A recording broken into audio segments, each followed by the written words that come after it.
Halo teman-teman semuanya, Assalamualaikum warahmatullahi wabarakatuh.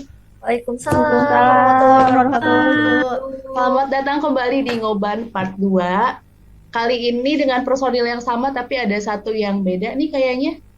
Ya, benar Teteh yang itu. cantik, Teteh yang cantik. Boleh Teteh kenalan dulu ya kita. Oh, sebelumnya aku dulu yang kenalan ya.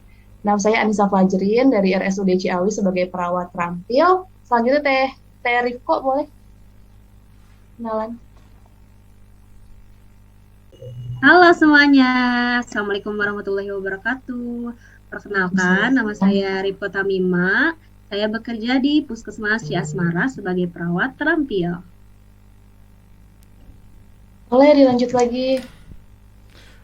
Halo semuanya, nama saya Muhammad Suhaimi Zamzami dari kantor Kecamatan Rumpin sebagai Prakom Terampil. Lanjut Ya, ke Teh Lisna. Halo semuanya, perkenalkan nama saya Lisnawati Mariam. Saya sebagai perawat terampil di Puskesmas Megamendung. Selanjutnya Tenu. Aku Nung Siti Nurjana. Aku bekerja di RSUD Ciawi sebagai perawat terampil. Alhamdulillah udah pada kenal semuanya ya. Sekarang kita ngobrol-ngobrol tapi mungkin yang agak formal ya, soalnya menyangkut tentang pemerintah. Sesuai sama yang kita pakai nih. Oh, ada yang beda, Teh Iko. Kita pakai Iya, toga nggak nih bisa ini, soalnya. Gak apa ya. Oh ya udah gak apa-apa. nggak apa-apa ya. Yang penting pakai topi. Sesuai sama yang kita bahas kemarin sama Ibu Lilis tentang Smart ASN dan Smart Governance ya. Kita refresh aja sekalian ya Kang Teteh semuanya. Sekarang aku pengen tahu nih kalau menurut Teh Nung, Smart ASN itu apa sih Teh? Menurut saya, yaitu Smart ASN tuh mewujudkan tata kelola dan tata pamong pemerintahan daerah yang efektif, efisien, komunikatif, dan terus melakukan inovasi teknologi dan adopsi terpadu gitu. Jadi kita sebagai ASN itu harus adaptif ya terhadap teknologi terbaru gitu. Apalagi sekarang kan udah masuk era digital ya. Jadi kita jangan sampai ketinggalan zaman tuh, jangan sampai jadul gitu.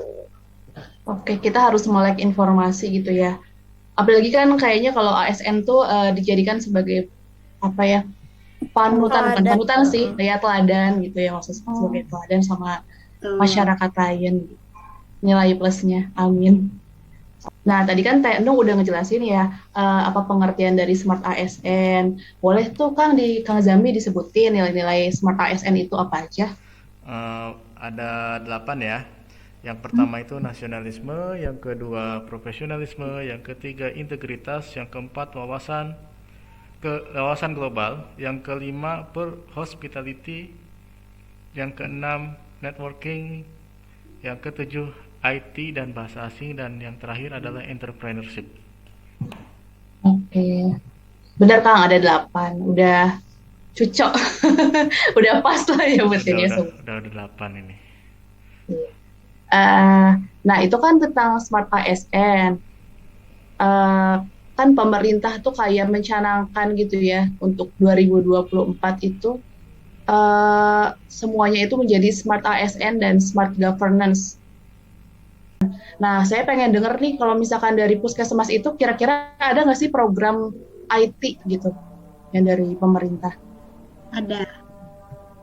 Apa Boleh coba Teh Jadi Teiko? disebutin? baru-baru ini sekitar 2 bulan yang lalu kita dialih fungsikan apa sih penggunaan e-puskesmas dari yang tadinya manual menjadi ke sistem eh, gitu ya, kan itu digital ya. Jadi e-puskesmas itu merupakan suatu sistem informasi manajemen puskesmas yang berbasis web dan mobile. Digunakannya untuk membantu dalam pelayanan manajemen puskesmas sebagai lembaga pelayanan kesehatan tingkat pertama di masyarakat, dari mulai pendaftaran pasien, terus dia ke poli-poli sampai dengan pasien itu pulang. Dan nanti itu akan ada langsung terbridging ke Edinkes. Jadi laporan tentang penyakit pasien, obat-obatan pasien yang digunakan itu nanti sudah ada di Edinkes gitu. Hmm, Oke, oke. Jadi tiap-tiap profesi yang ada di puskesmas pun punya akun tersendiri ya, Teh? Iya, Iya, betul. Ya. Jadi akunnya sendiri-sendiri. Kalau Oke. misalnya untuk keefektifannya sendiri nih, seperti apa sih e-puskesmas itu? Ini Teh saya Listi. jawab ya. Jadi sebenarnya untuk keefektifan puskesmas ini untuk daerah Kabupaten Bogor itu masih kurang ya.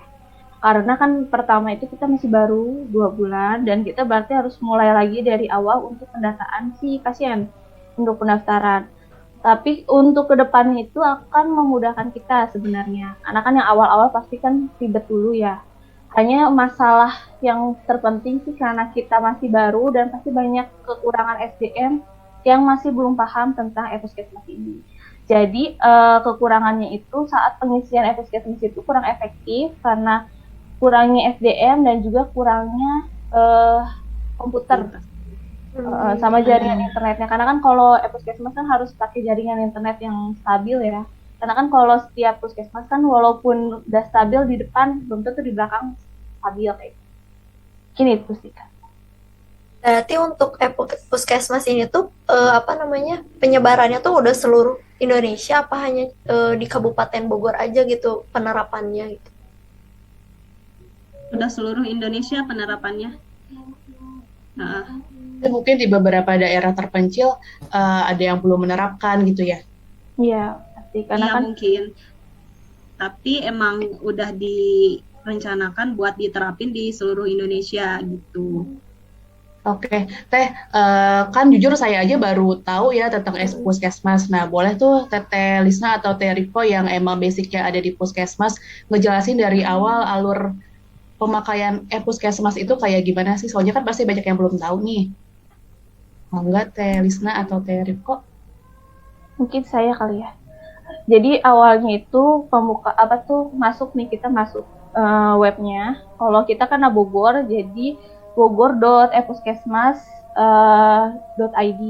Nah, jadi di situ kita masuk. Nah, nanti kita ada akun sendiri-sendiri untuk puskesmas. Jadi kita punya akun khusus satu, tapi nanti setiap puskesmas itu bisa bikin akun subnya itu loh gitu. Jadi kayak ceritanya saya kan cuman hanya di pelayanan dan saya itu kan perawat TB gitu yang pemegang program TB. Jadi saya cuman bisa memasukkan data di pelayanan sama data di pasien TB seperti itu. Tapi untuk pendaftaran tidak bisa.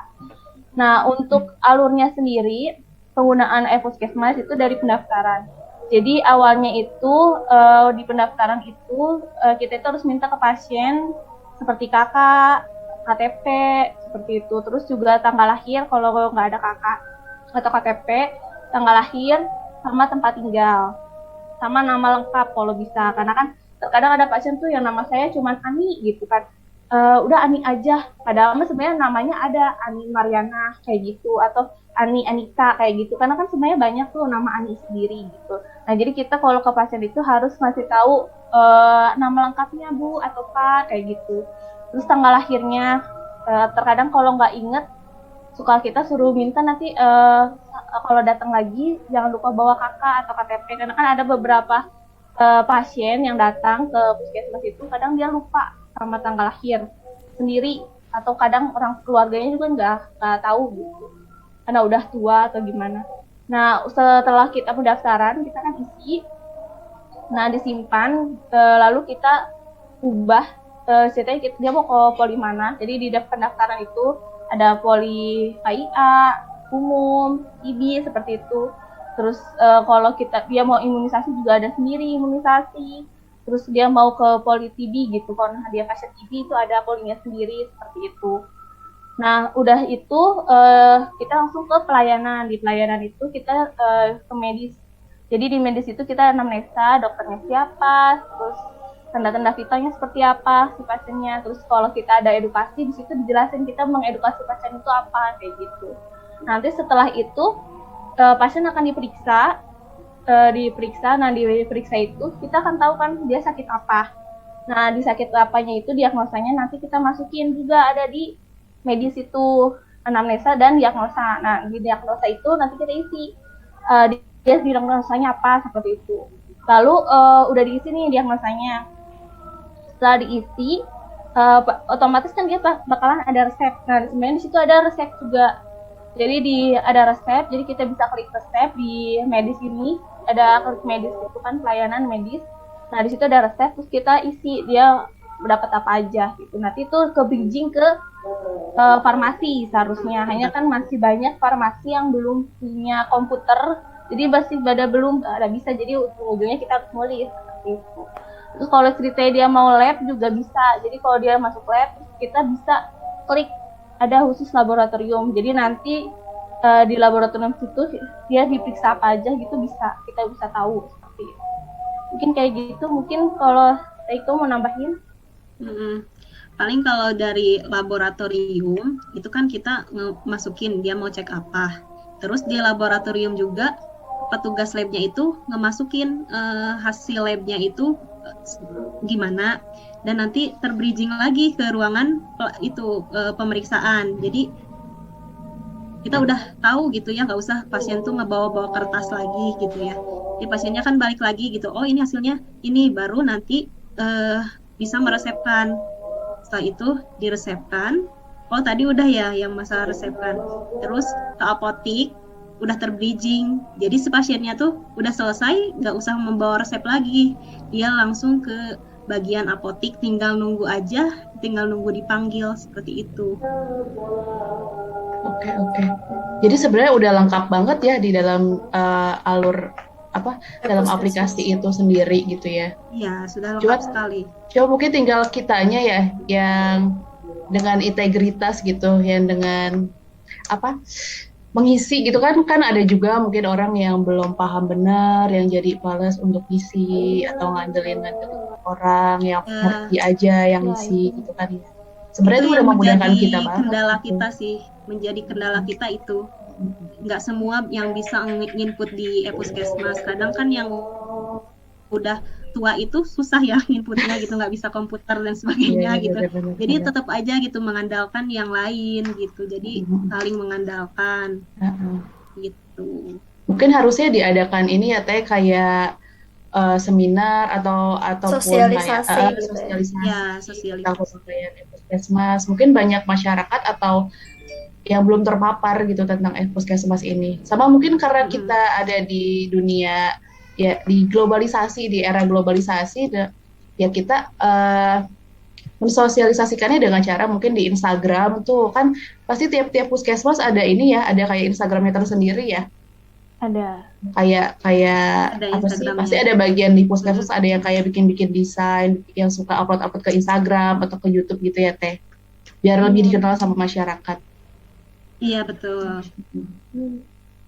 Alhamdulillah, makasih banyak ya untuk Teh Lisna sama Teh Rivo yang sudah memaparkan, menjelaskan kepada kami semua tentang e-puskesmas itu apa, yang tentunya pasti di dalam program-program yang pemerintah canangkan itu nggak main-main ya, pasti di dalamnya ada kayak nilai-nilainya tersendiri, ada nilai Smart ASN, ada nilai-nilai berakhlaknya tersendiri gitu. Maksudnya kita kan intinya kita tuh harus ikut serta dalam dalam mengimplementasikan program pemerintah gitu ya, dengan cara-cara menerapkan nilai-nilai berakhlak sama Smart ASN itu tersendiri. Itu aja sih mungkin untuk pertemuan kali ini ya Kang Teteh. Semoga kita semua bisa mengambil hikmah dari semua yang telah dipaparkan oleh Teh Lisna sama Teh Rivo. Terima kasih banyak semuanya. Sampai jumpa lagi. Sampai jumpa. Ya, udah azan juga, kita sholat dulu ya. Assalamualaikum. Assalamualaikum. Waalaikumsalam.